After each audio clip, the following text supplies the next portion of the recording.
Pemirsa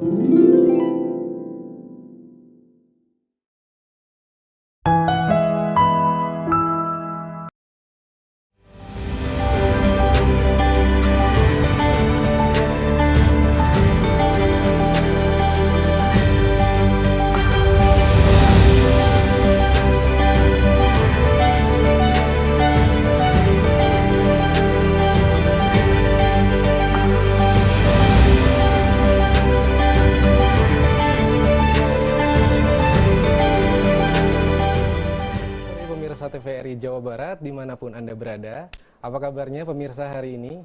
Kami berharap pemirsa selalu dalam keadaan yang sehat dan tentunya berbahagia. Senang sekali pemirsa, sore hari ini dokter kita kembali hadir menemani sore hari Anda pada hari Senin 3 April 2023 bersama saya Dimas.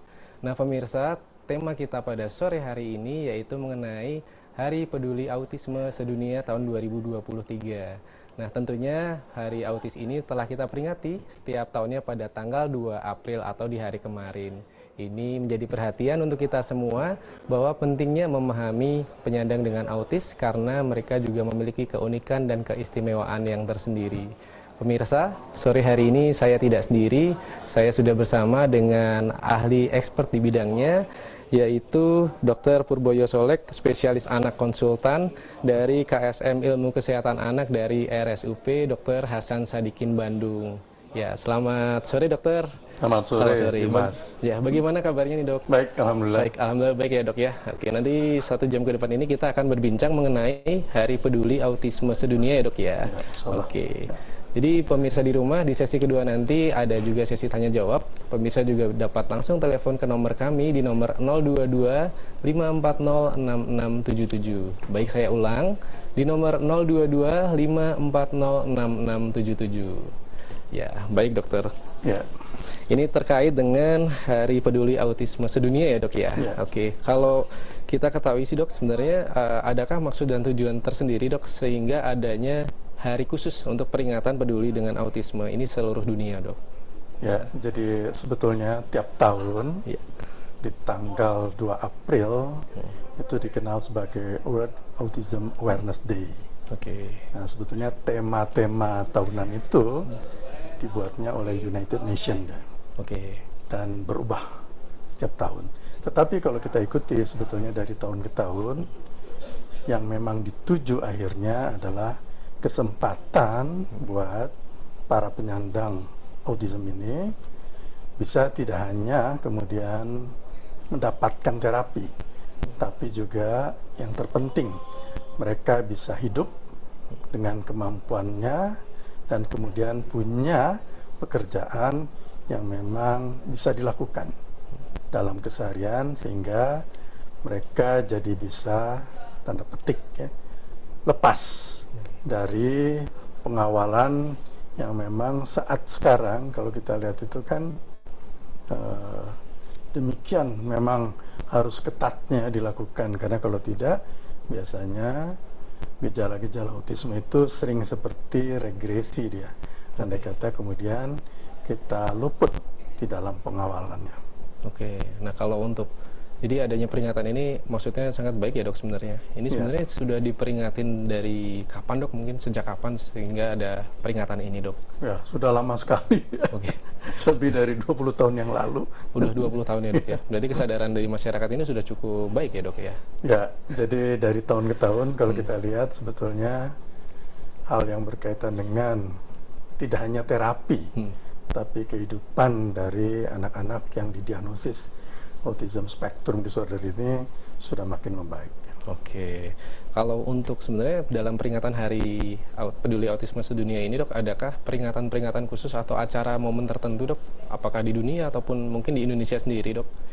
Ya, biasanya kalau masuk ke bulan April itu banyak sekali tempat-tempat terapi, institusi-institusi atau lembaga-lembaga yang memang bergerak di area ini mengadakan kegiatan yang kemudian memang tujuannya tidak hanya membuat masyarakat lebih aware lagi, tetapi juga memang memperlihatkan bahwa mereka ini sebetulnya mampu untuk juga bisa berbuat yang sama seperti individu yang kemudian bukan autisme.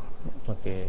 Tadi kan tanggal 2 April ya dok setiap 2 April, tahunnya. ya. Itu adakah mungkin tema atau topik khusus peringatan setiap tahunnya sih dok sebenarnya? Ya, kalau tahun ini temanya adalah lebih ditujukan para pengambil kebijakan ya, untuk kemudian membuat sesuatu disebutnya art.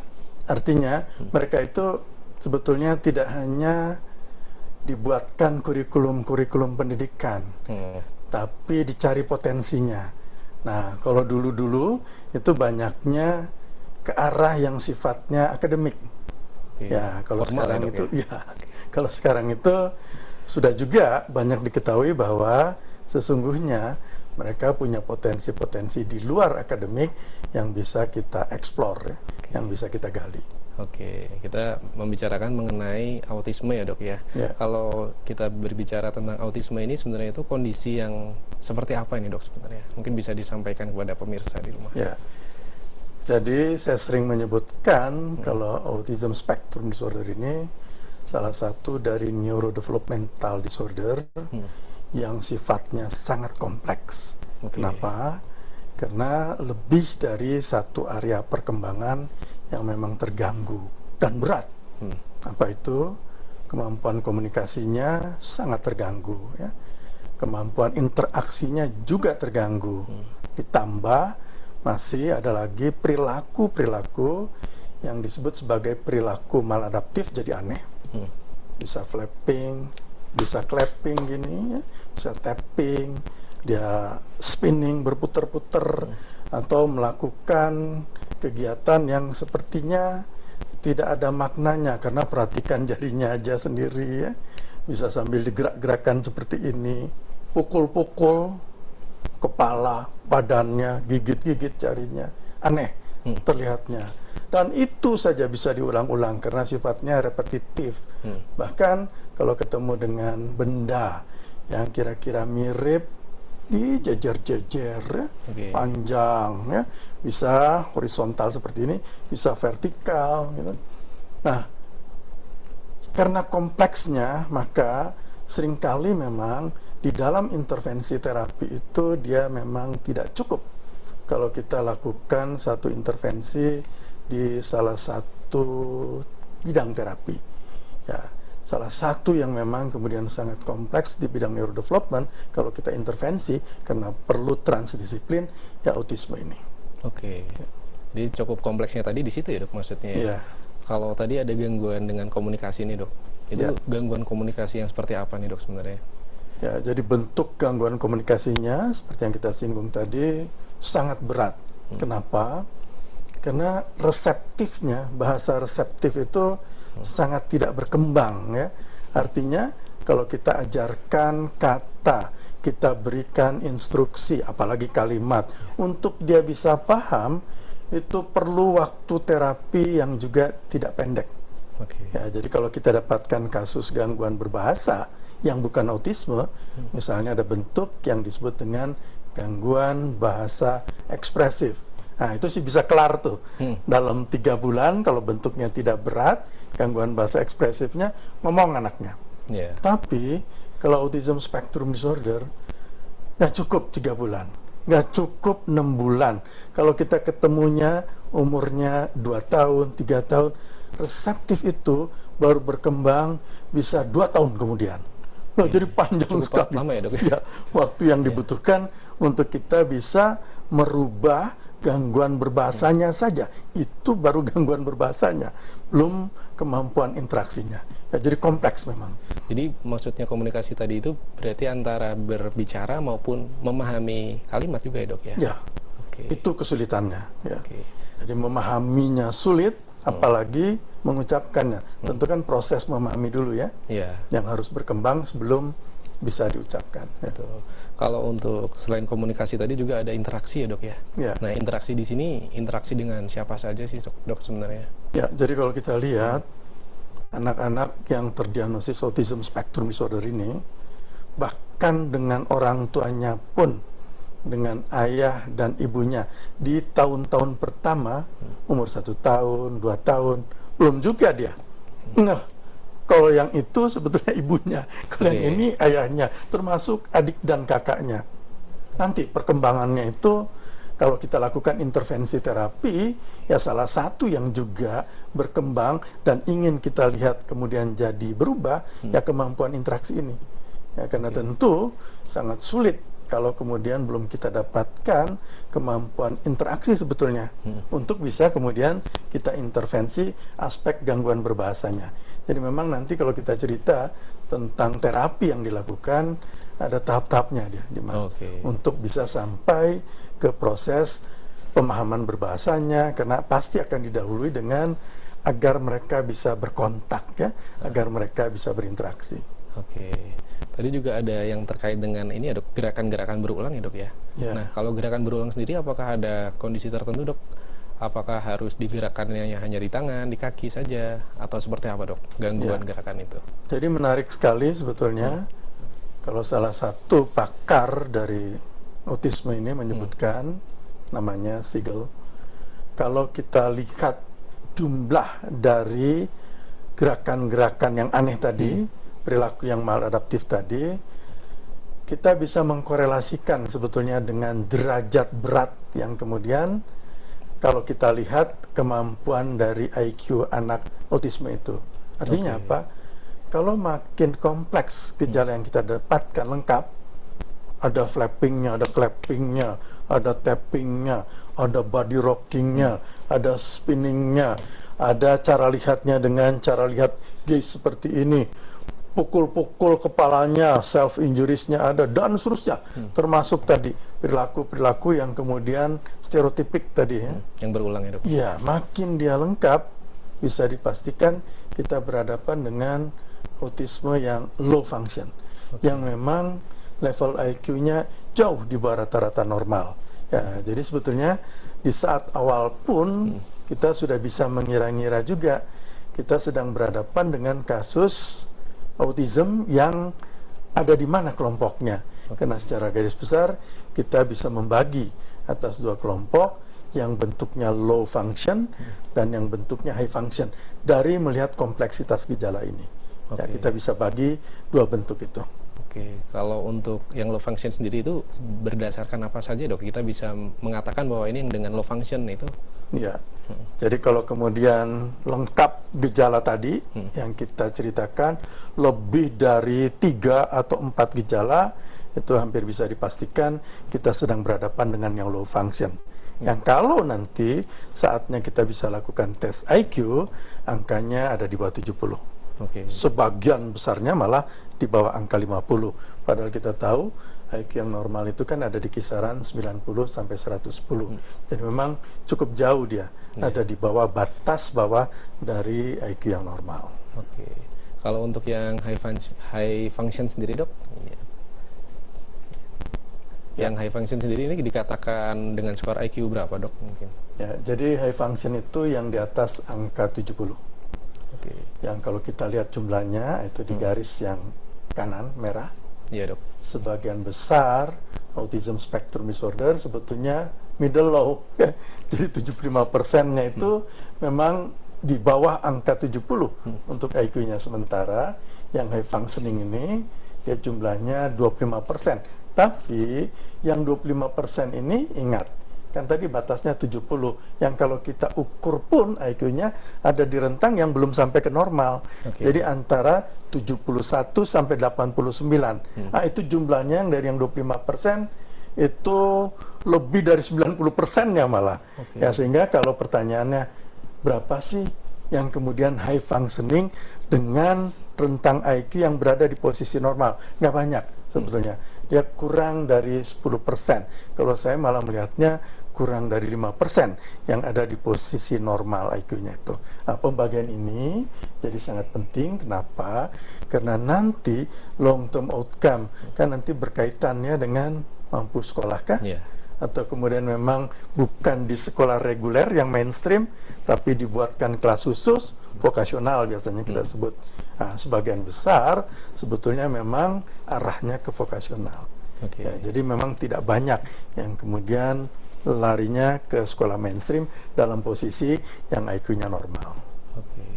Ya dok, kalau kayak tadi kita bicara dengan ini kasus penyandang autisme ini, sebenarnya kita bisa ketahui sejak kapan sih dok? Atau pada usia-usia berapa kita bisa menyadari bahwa anak ini mulai ke arah kecurigaan terhadap autis? Autisme, Nah, ya. dok. Jadi bagus sekali pertanyaannya ya.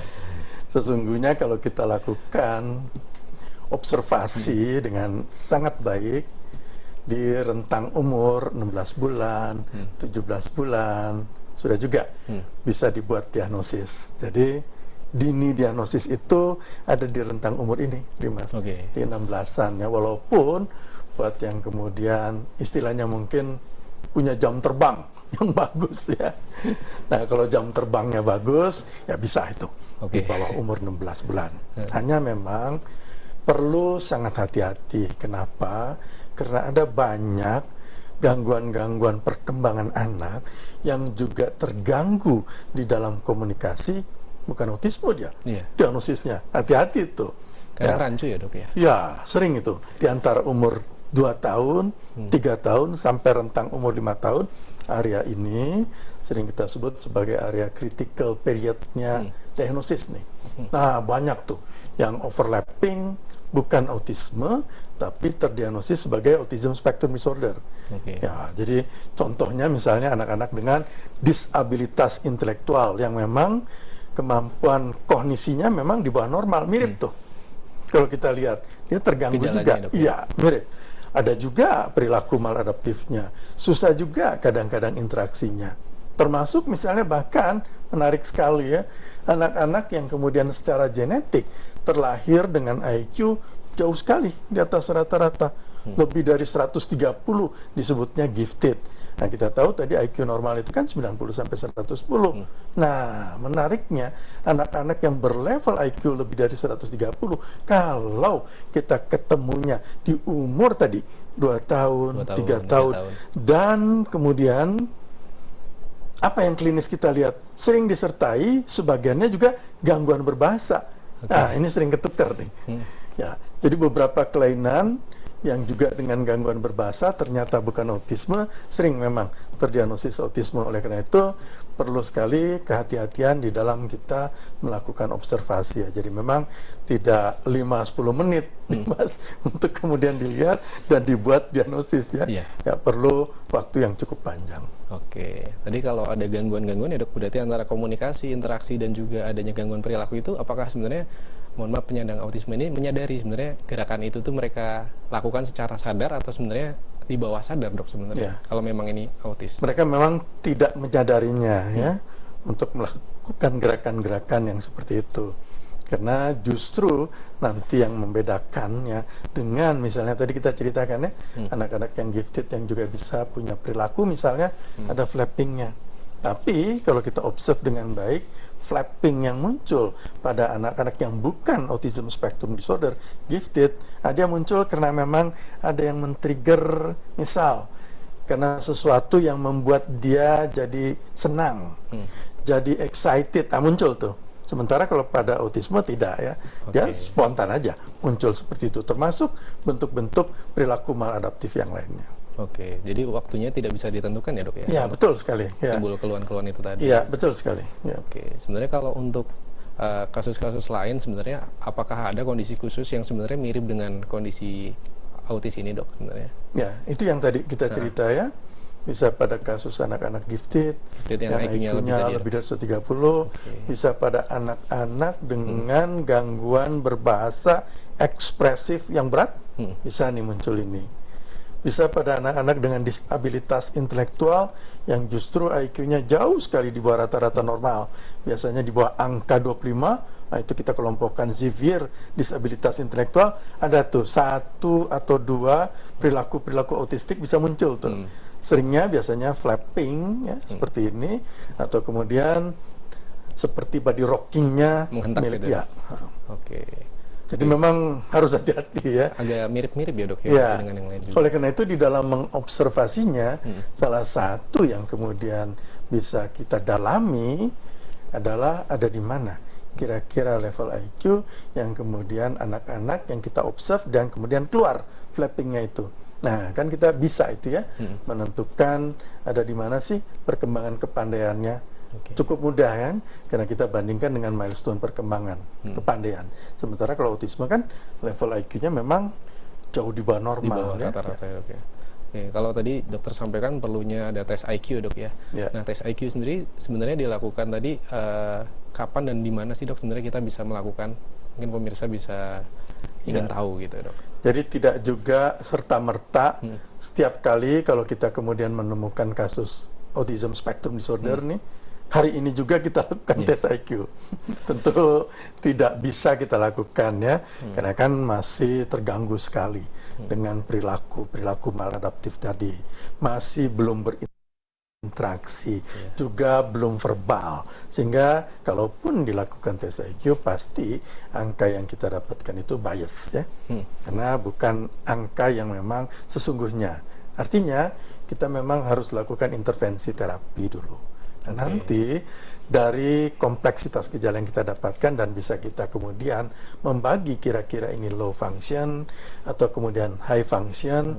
Nah, biasanya di kisaran 3 atau 6 bulan pada high function setelah menjalani terapi, nah kita bisa lakukan tes IQ untuk dapatkan sebetulnya bukan angka IQ yang fix, tapi baseline. Ya, karena kan dia masih akan bisa berubah. Nah, penelitian sebenarnya banyak sekali yang kemudian menemukan kalau kita sudah lakukan dalam perjalanan terapi yang berbasis bukti ya, karena terapi yang berbasis buktinya itu kan terapi perilaku, behavior terapi. Nah, 3 kali 6 bulan pengukuran dari IQ, nah itu yang ketiganya sudah bisa tuh kita pastikan ada di situ, dia angka IQ-nya, sehingga sebetulnya dengan tepat kita sudah bisa mengelompokkan yang mana yang high functioning, yang mana yang low functioning. Karena angka IQ-nya kan sudah ada di posisi yang fix itu ya. Kalau IQ ini sebenarnya apakah bisa berubah-berubah dok ke arah yang lebih baik, atau sebenarnya dengan hasil yang sudah ditentukan itu tadi nggak akan bisa berubah banyak? Itu seperti apa? Ini bagus sekali nih pertanyaannya ya. Dari penelitian-penelitian ya, yang juga dilakukan oleh salah satu lembaga di bawah WHO, Autism Speaks namanya, pada kasus autisme. Dia sudah punya pola ya. Andai kata kita bisa menemukan dini kasusnya di bawah 2 tahun, di kisaran 16 bulan tadi. Kenapa di bawah 2 tahun? Sebelum maturitas dari otak. Nah, kalau kita temukan dini, di intervensi dini yang berbasis bukti, behavior terapi, nah perubahan angka IQ yang didapat dengan pengukuran yang seperti kita cerita tadi, dia bisa bergeser 16,9 digit sampai 20 digit tuh. Cara yang lebih baik ya dok? Ya, bagus tuh. Jadi kalau dia kelompoknya high functioning, bisa jadi dari angka 70-an, dia geser masuk ke 90, ke posisi normal ya.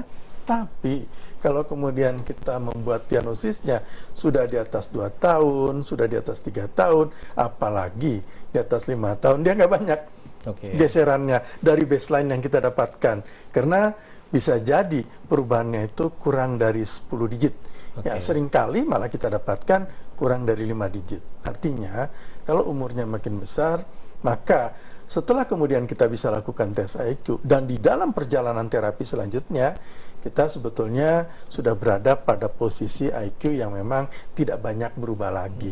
Oleh karena itu mungkin strategi terapinya memang harus dirubah ya. Karena kan nanti bukan lagi akademik yang kemudian kita jadikan tujuan ya, tapi hal-hal yang sifatnya vokasional yang mengarah ke potensi-potensi yang mau kita eksplor dari mereka. Jadi dari IQ itu kita bisa mengembangkan dari bakat juga ya dok? Ya, itu yang jadi patokan sebetulnya. Oke dokter, ini semakin menarik ya dok ya. Nah, tapi kita akan jeda iklan sebentar ya dok ya. Oke pemirsa, jangan kemana-mana, tetap di dokter kita.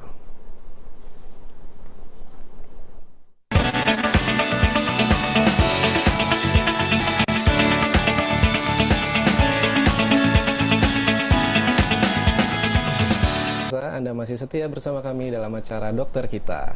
Bagi pemirsa yang ingin bertanya di sesi kedua ini, pemirsa dapat langsung telepon di nomor kami di nomor 022 540 6677. Saya ulang, di nomor 022 540 6677. Kami tunggu partisipasinya pemirsa. Oke, baik dok, semakin menarik ya dok ya.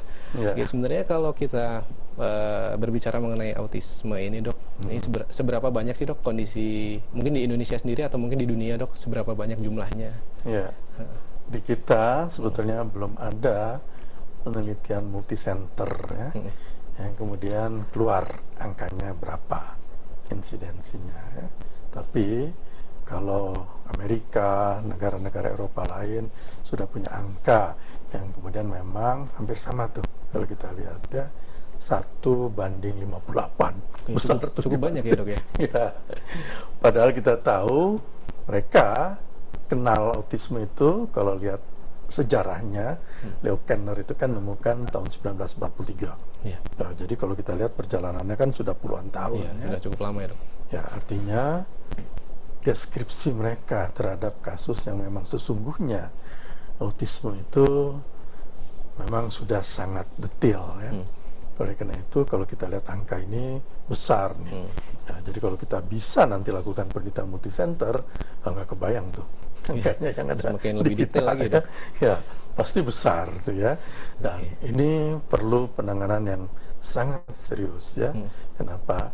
Karena masa depan mereka itu kan sangat tergantung dari diagnosis dini Sejak yang kita buat, awal itu tadi ya dok ya. Karena kita ingin pergeseran angka IQ itu dia tidak kecil, tidak 5 digit, tidak sampai 10 digit, inginnya 20-an digit. Jadi ke arah perbaikan. Kalau ingin 20 digit, mau nggak mau memang diagnosisnya harus dini. Nah, salah satu nanti mungkin ke depannya yang terus bisa kita lebih masyarakatkan ya. Jadi menemukan gangguan berbahasa yang menyimpang saja sedikit dari milestone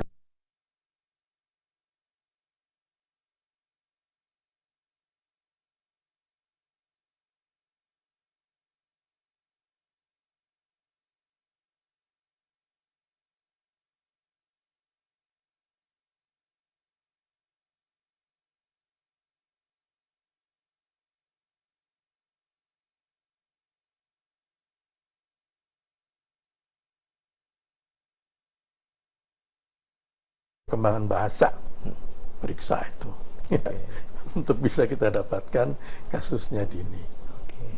Kalau kita berbicara mengenai penyebab dok, sebenarnya penyebabnya itu dari faktor apa saja dok sebenarnya yang bisa berpengaruh? Ini juga menarik sekali ya, karena dari tahun ke tahun, khususnya 10 tahun terakhir, makin kemudian jelas ya, kalau ini disebabkan gangguan yang berkaitan dengan genetik. Bahkan 10 tahunan yang lalu, gen yang kemudian diduga berperan itu baru 1 gen. Tapi sekarang ternyata kalau kita lihat perkembangannya lebih dari 1000 gen itu. Masa yang terlibatnya. Oleh karena itu memang dia sangat kompleks. Gejalanya nanti bahkan kalau kita bercerita ya, kenapa pada satu anak bisa muncul potensi yang kemudian memang bagus sekali, padahal dia low function. Pada anak yang lainnya kok bisa tidak muncul? Nah, ini sangat mungkin karena kompleksitas dari gen yang memang terlibat.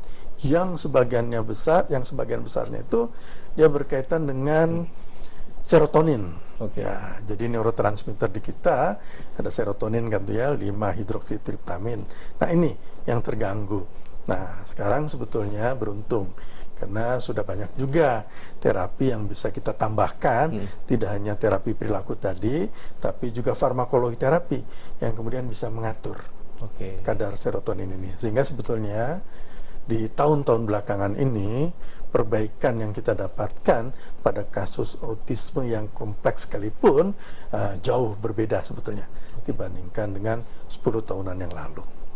Jadi terapi itu tidak hanya obat, bisa juga dari terapi yang lain ya dok ya? Iya. Kalau sebenarnya kita bisa lihat nggak sih dok, ada tahapan-tahapan terapi, kita terapi di tahap yang mana dulu, atau langsung memang terapi itu secara umum sama sih dok? Ya, jadi memang di kita seringnya karena melihat gangguan yang utama itu adalah bahasa kan, maka langsung aja di terapi bicara, padahal bukan itu yang jadi main terapinya. Karena kan gangguan utamanya adalah gangguan perilaku sebetulnya. Oleh karena itu ada fase-fase yang kemudian memang harus dilalui. Oke. Di dalam perjalanan terapi penyandang autism spectrum disorder ini. Kita bagi 3. Yang pertama fase 1. Fase 1 itu goal terapinya adalah agar anak mampu jadi bisa duduk dengan baik. Karena proses belajar harus duduk. Jadi nggak boleh jalan-jalan ya. Kalau sudah bisa duduk dengan baik, dia harus bisa berinteraksi.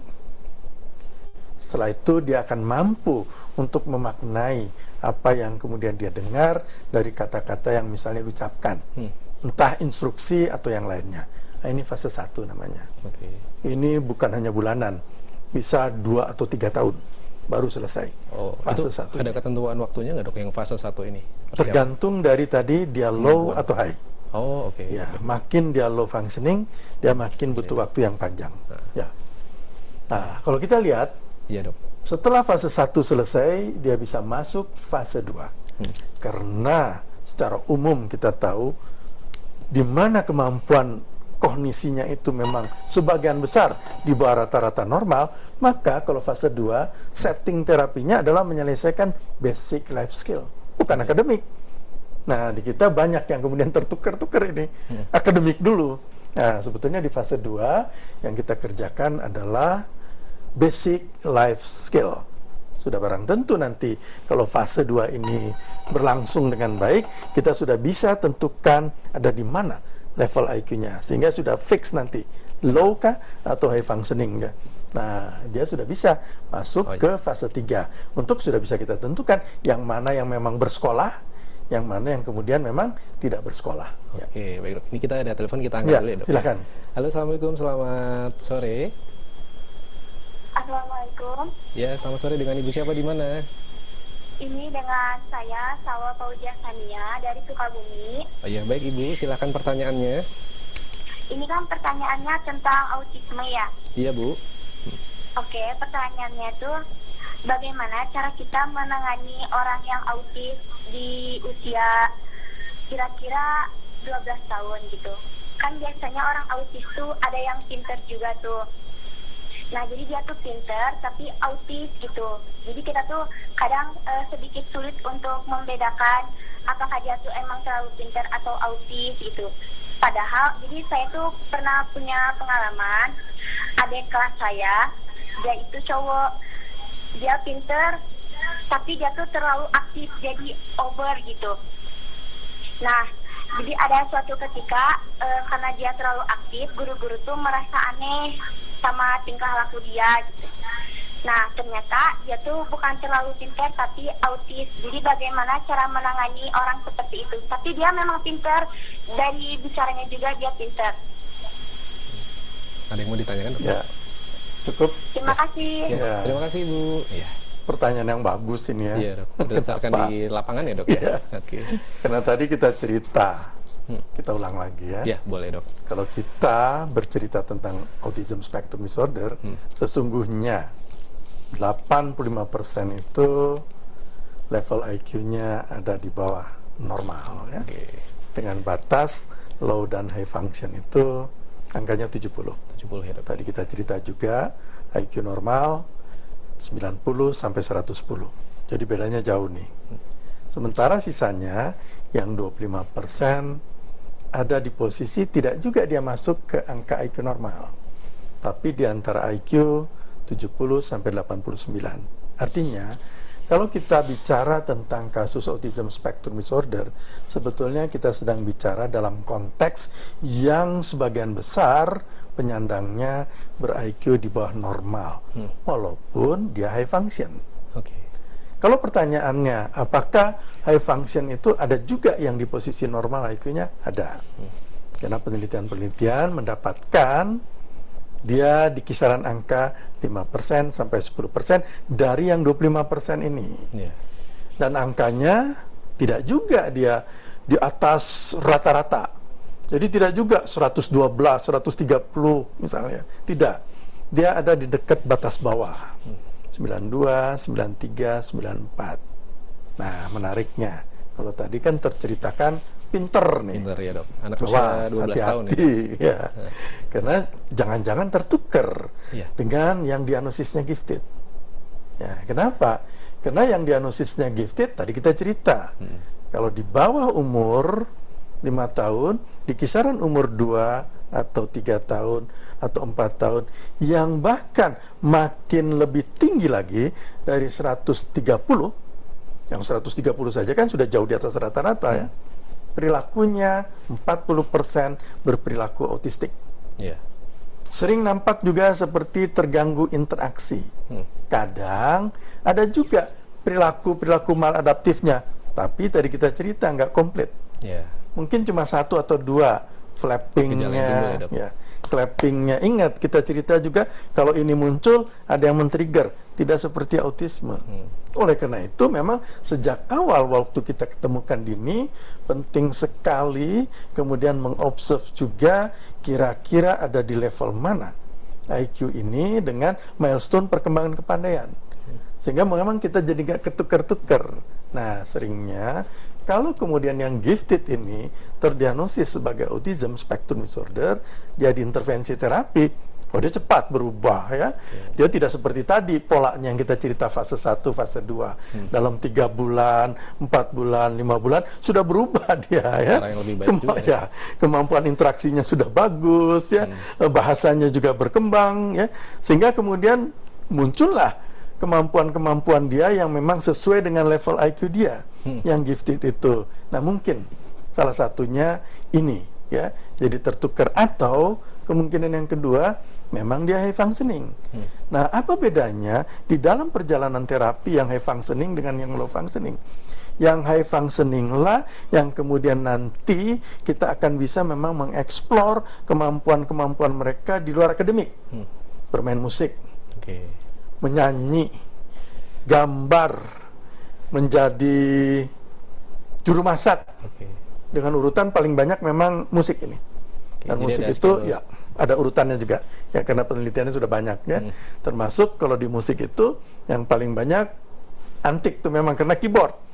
Nah kemampuan yang high functioning ini bermain musik itu, kemudian juga menggambar dan seterusnya, seperti yang kita cerita tadi, itu bahkan bisa jauh melebihi anak-anak yang memang ber-IQ normal atau bahkan yang gifted. Nah bisa jadi mungkin bentuknya yang seperti ini, sehingga kemudian akademiknya kalau yang seperti ini ya dia nggak mampu, tapi kemampuan di luar akademiknya bagus sekali. Nah itulah kondisi yang kita sebut sebagai autistic savant.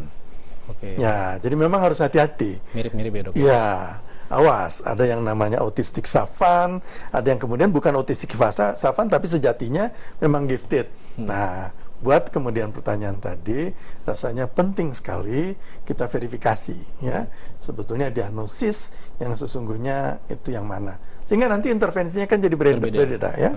Kalau dia gifted memang kemudian IQ di atas 130, nanti kemudian dengan ngamuk-ngamuknya itu bentuknya kita sebut conduct disorder, perilaku-perilaku yang kemudian jadi tidak sesuai dengan norma aturan. Intervensinya beda dengan kemudian yang memang autism spectrum disorder, tantrum bentuknya. Karena nanti dia tidak kita sebut conduct. Ya, berbeda terminologi. Jadi memang penting sekali mendeskripsikan diagnosis yang sesungguhnya itu apa.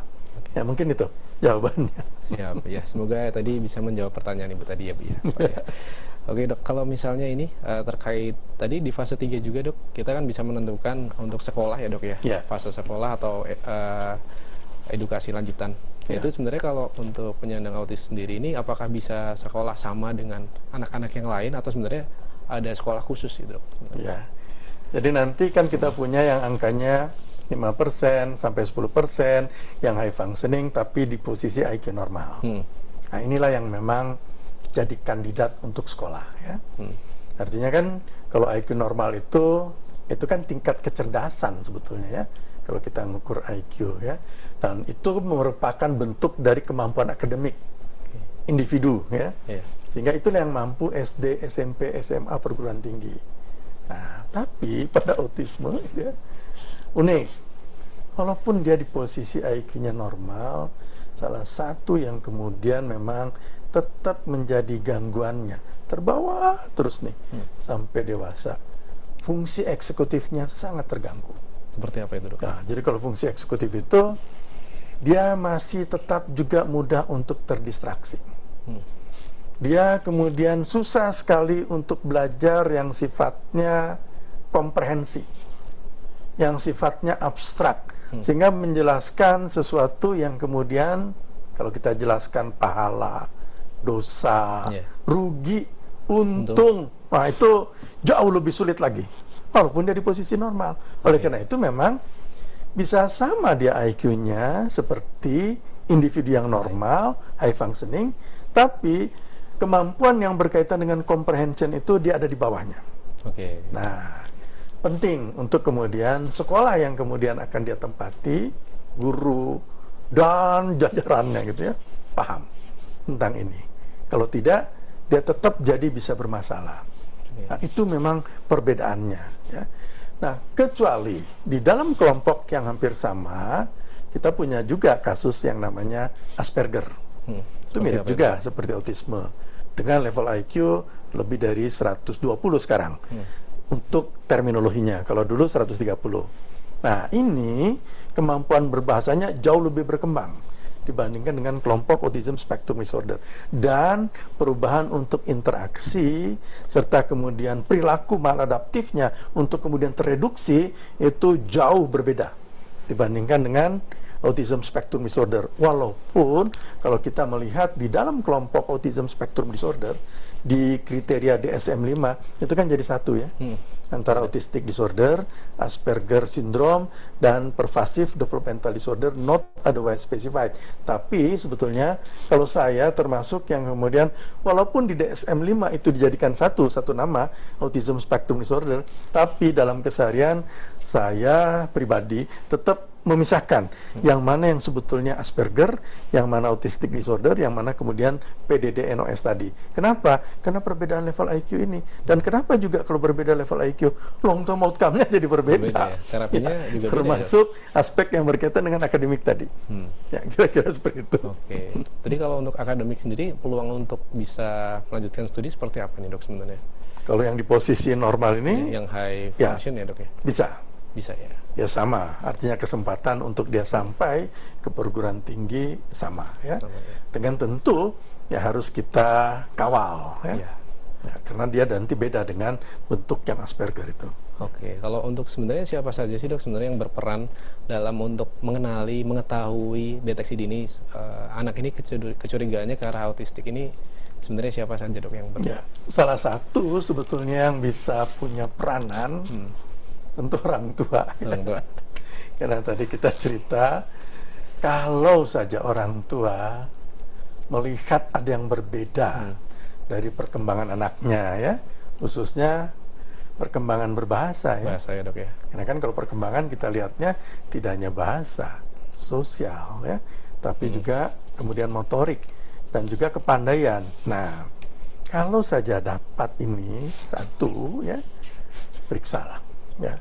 Apalagi kemudian muncul perilaku autistik ya. Jadi sebetulnya orang tua bisa menjadi yang mendeteksi pertama sebetulnya. Dan kemudian tentu dokter ya. Dokter umum sekalipun harus bisa ya. Karena kan kriteria diagnostiknya DSM-5 misalnya tidak juga sulit ya. Kan menggabungkan antara gangguan komunikasi interaksi plus perilaku maladaptif, walaupun ada banyak yang kemudian sama, kan nanti kita bisa nilai lagi untuk melihat comprehension dan fungsi eksekutif ya. Ketiga tentu psikolog ya. Karena psikolog kan ada yang areanya di area ini ya, perkembangan anak, dan satu lagi guru. Ya, di sekolah ya dok? Ya di sekolah. Di kita kan punya PAUD ya. Nah di PAUD itu harusnya sih sudah juga bisa kemudian terdeteksi ya. Jadi itulah yang kemudian bisa mengenali ya di usia-usia yang dini ya, baik itu orang tua, dokter ya, kemudian psikolog atau kemudian pendidik. Jadi multidisiplin ya dok ya berarti? Ya, jadi nanti bahkan kalau dilakukan intervensi terapinya dengan kompleksitas dari gejalanya tentu tidak cukup ya kalau cuma satu disiplin ilmu misalnya kaitannya dengan IQ dan proses belajar ya, bonding terhadap orang tua, psikolog saja enggak cukup. Ya, karena nanti ada peranan di mana anak-anak ini memang motoriknya kalau makin besar dia berbentuk kaku. Ya, para ahli menyebutnya stiff, ya. Nah, gerakannya itu memang tidak seperti gerakan yang normal motoriknya. Pasti perlu spesialis kedokteran fisik rehabilitasi. Karena di situ ada tidak hanya occupational terapi misalnya, ya, tapi terapi yang berkaitan nantinya dengan wicaranya. Itu kan semua ada di bawah komandonya KFR ini, ya. Termasuk nanti guru. Karena harus paham bahwa level atau pola IQ-nya walaupun normal, dia lebih banyak dekat ke batas bawah dan komprehensinya berbeda dibandingkan dengan kasus yang lain. Karena pola IQ-nya juga dia berbeda, ya. Nah, itulah yang kemudian disebutkan sebagai transdisiplin, ya, untuk mengintervensi kasus yang memang kompleks ini. Ya. Ini juga ini ya dok ya, berarti berhubungan dengan fase-fase persiapan tadi ya dok ya. Ya. Kalau untuk fase persiapan ini tadi sebenarnya itu dilakukan oleh siapa saja ya dok ya? Ya, jadi nanti sepanjang sebetulnya perjalanan terapi, khususnya kalau sudah akan masuk ke fase 3, di mana kita nanti sudah akan bisa mendeskripsikan kalau ini kandidatnya sekolah. Yang ini bukan calon sekolahnya, gurunya harusnya sih sudah diundang juga, ya, untuk dilibatkan. Kenapa? Karena sesungguhnya kita memang belum punya kurikulum yang khusus, Dimas. Bahkan yang kemudian dikeluarkan oleh Kemendikbud, yang kemudian merinci ini dengan sangat detail, ya, melihat komprehensinya, fungsi eksekutifnya, dan seterusnya, yang memang disusun itu baru kaitannya dengan akademik, baru disesuaikan dengan level IQ, tapi yang tadi-tadi itu belum, ya, sehingga memang diharapkan kalau di awal-awal sekali sebelum mereka masuk sekolah, guru juga sudah kemudian terlibat, sangat bagus, ya. Kalau nanti akhirnya dia berada di sekolah itu, ya tidak lagi perlu penyesuaian, ya, buat gurunya. Oke, jadi ada kurikulum khusus gitu dok atau seperti apa? Ya, harusnya dibuatkan kurikulum khusus yang kalau di bidang ini kita menyebutnya IEP, Dimas, Individual Educational Program tersendiri. Ya. Oke, itu program mungkin bisa disampaikan dok, program yang mungkin nantinya seperti apa itu dok? Ya, jadi kalau kita punya low functioning, rentang low functioning itu kan bisa 60 IQ-nya, bisa 50, bisa 40, bisa 30. Ternyata memang penelitian-penelitian itu menemukan kalau rentang IQ ada di 20-an sampai 30, itu nggak mampu memang untuk kenal huruf. Diajarkan seperti apapun dia nggak mampu.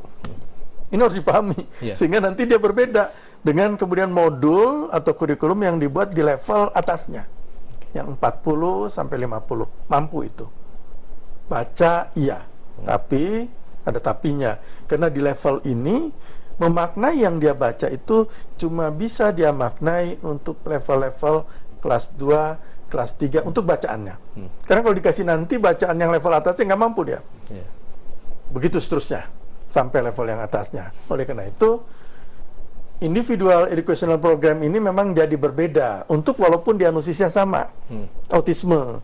Tapi kalau level IQ-nya low functioning ada di posisi 30, ada di posisi 40 angkanya, di posisi 50 berbeda-beda. Nah, ini yang tadi saya sebutkan, kita memang belum punya kurikulum yang sejatinya dia kemudian ideal seperti itu, termasuk nanti kalau yang kemudian juga di high functioning tapi bukan kandidat sekolah karena memang level IQ-nya ada di borderline IQ 70-89 kan vokasional itu kan mencari potensi, ya, untuk kemudian kita lihat autistik savannya seperti apa. Ya, itulah yang dimaksud dengan walaupun diagnosisnya dia sama, autism spectrum disorder, tapi bisa berbeda-beda memang. Oke, jadi cukup menarik ya dok ya ini dok. Ya, kompleks sekali. Kompleks sekali ya, secara IQ maupun secara program pendidikan ya dok. Iya, betul. Kalau untuk terkait dengan tumbuh kembang sendiri dok, tadi kan kita berbicara mengenai IQ atau pendidikan dan juga terapi. Kalau secara tumbuh kembang sendiri, apakah ada kondisi khusus yang sehingga kita perlu aware atau perhatian khusus dok? Ya, kalau tumbuhnya... Kalau tumbuh itu kan kaitannya dengan sesuatu yang memang ada ukurannya, ya. Nggak ada masalah dia. Nggak ada masalah. Sama, seperti yang normal, ya. Secara fisik, oke. Ya, hanya memang penelitian-penelitian itu banyak menemukan kalau dia masuk ke usia remaja, memang jadi lebih obes, Mas. Dan gangguan itu metabolik itu cukup banyak kita dapatkan di bentuk yang kemudian tubuhnya itu jadi lebih besar. Ya, perbedaan untuk kalau tumbuh itu di sini ya. Tapi kalau perkembangan kompleks dia. Ya, karena kalau perkembangan kita banyak perbedaan dapatkan seperti yang kita cerita tadi. Nanti kalau berkaitan dengan hormonal, dia nggak ada bedanya. Sama aja ya, Dok? Sama. Dia memang akan pubertas di umur-umur yang sama, 10 sampai 12 tahun. Nah, ini penting. Ya, karena kebetulan kita singgung ini. Iya, Dok. Walaupun dia sama di usia untuk pubertasnya, tapi kemampuan memahaminya tadi dia jauh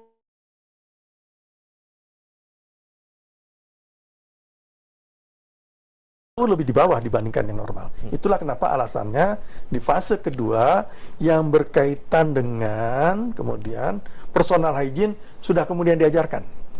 Personal hygiene itu meliputi apa saja? Jadi meliputi untuk mulai dari yang termasuk personal hygiene kan di awal sekali harus dia bedakan gender ya. Iya. Laki, perempuan. Sifatnya abstrak, susah. Jadi dia memang tidak diajarkan di umur yang lebih atas. Termasuk nanti kalau perbedaan antara yang wanita ada payudara, kalau yang laki tidak, rambut di ketiak, rambut kemudian di pubis, ya, alat kelamin yang berbeda, dia tidak diajarkan belakangan. Dia lebih awal. Karena kan tadi untuk bisa memahami satu saja yang kemudian dia bisa tahu kalau betul itu payudara, ya itu alat kelamin. Itu perlu bulanan. Ya, oleh karena itu memang yang membedakannya bukan hormonalnya, tapi proses di dalam kita mengajari, ya, untuk menyiapkan pubertasnya itu memang ditarik jauh lebih awal dibandingkan dengan yang normal. Apalagi kalau mungkin yang pada anak wanita dengan puber ya, Dok ya, mengalami menstruasi juga, itu mungkin ada tanggapan, Dok, seperti apa dalam persiapan khusus mungkin? Ya, ini sangat perlu persiapan khusus dengan tadi yang kita cerita. Kenapa? Nanti kalau kemudian tidak disiapkan, bisa jadi tuh kita ketemu dia kemudian mens pertama ya, di mall tuh berceceran tuh di lantai mall. Sementara dia nggak ngerti apa yang sedang terjadi ya. Banyak kasus kita temukan misalnya anaknya kemudian jadi memainkan. Nah, darah menstruasinya itu. Nah, bingung kan? Bukan hanya bingung orang tua, tapi kemudian orang yang melihatnya.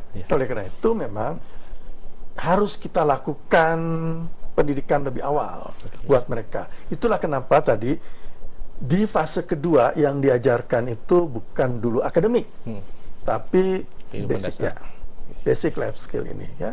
Dan tentu untuk bisa kemudian berjalan dengan baik, tidak boleh kalau yang kemudian berperan hanya terapis. Orang tua kemudian seperti menitipkan anaknya di tempat terapi itu.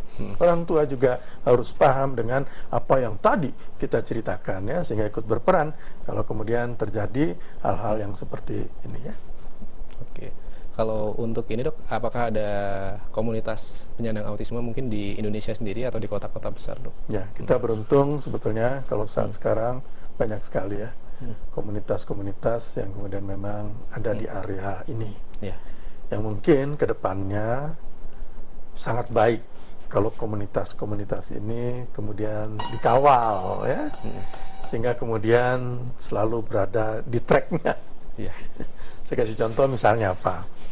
Kalau kemudian dalam satu komunitas, tapi kemudian tidak dituntun dengan baik, nanti terapi-terapinya misalnya jadi kemudian tidak berbasis bukti.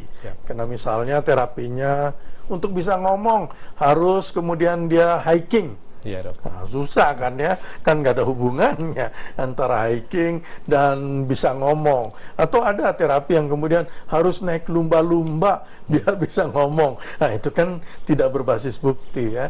Nah, banyak sekali yang kemudian memang harus kita kawal dari ya perkumpulan ya, himpunan yang kemudian berada di area ini. Nah, itu masih tugas kita memang. Jadi bisa melibatkan banyak faktor ya, Dok, ini orangnya juga ya. Iya, betul. Baik, sangat menarik, Dok. Ini kita nggak kerasa sudah memasuki di penghujung acara, Dok. Oke, kita akan break sebentar ya, Dok ya. Oke, pemirsa jangan kemana-mana, tetap di dokter kita.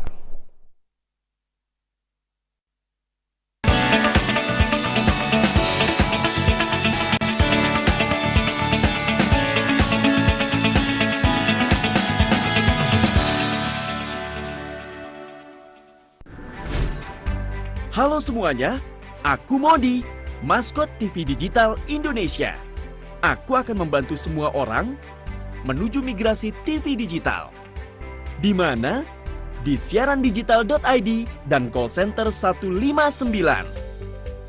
Ayo semuanya, dukung migrasi TV digital. Bersih gambarnya, jernih suaranya, dan canggih teknologinya.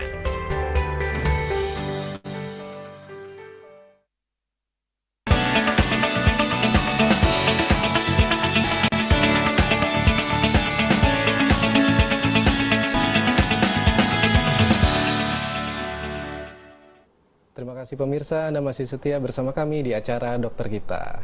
Oh, nggak kerasa dok, ini kita sudah memasuki di penghujung acara dok. Nah, sebenarnya masih banyak yang mungkin kita bisa ulas ya dok ya. Oke, kalau ini dok terkait dengan tips sehat yang mungkin bisa disampaikan kepada keluarga, kepada anak, mungkin di masyarakat, pemirsa di rumah dok, terkait dengan topik hari ini.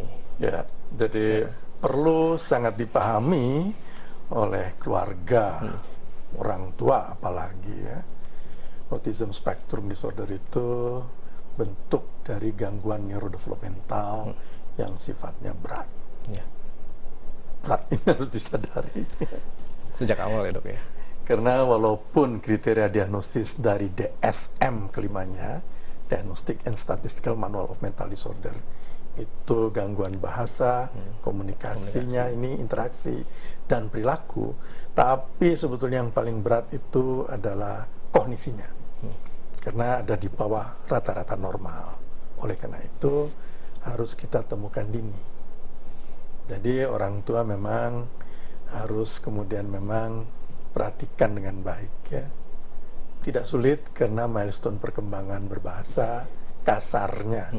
Kalau kemudian membandingkan saja dengan anak lain yang seusia yang memang normal, itu kan akan terlihat ya. Artinya ada gangguan berbahasa yang kita temukan, periksa. Karena nanti kalau betul terdiagnosis sebagai autism spectrum disorder dengan kelengkapan kriteria lainnya, kita punya kesempatan untuk melakukan intervensi dini di bawah umur 2 tahun tadi. Apa yang kemudian kita dapatkan? IQ itu berubah sangat besar angkanya. Ke arah yang lebih baik ya dok. Kalau dia berubah 20 digit, dia naik ke posisi average saja. Kan long term outcome-nya beda ya. Dia akan bisa masuk ke dalam yang memang kandidatnya akademik. Karena IQ-nya normal. Tapi kalau tidak, apalagi ketemunya jauh di atas umur 5 tahun, susah untuk kita dapatkan itu. Nah, yang kedua, kalau sudah dibuat diagnosis oleh yang punya kompetensi di bidang ini, jangan lama-lama denialnya, Dimas ya. Karena orang tua itu kalau pengalaman ya, denial itu menolak diagnosis autism spectrum disorder ini, syukur kalau 2 minggu. Masih mending kalau 2 bulan. Ada yang 2 tahun dan ada yang 12 tahun, Dimas. Bayangkan kalau tahunan. Ya, kita pasti ya, nggak dapatkan apa-apa. Oke, nanti kita bisa diskusi ulang lagi ya dok ya, terkait topik-topik terkait yang lain ya dok ya. Terima kasih dokter atas waktunya. Terima kasih atas waktu dan kesempatannya dok. Baik, demikian acara dokter kita sore hari ini. Jangan lupa saksikan dokter kita tiap hari Senin dan Selasa. Salam sehat dokter kita.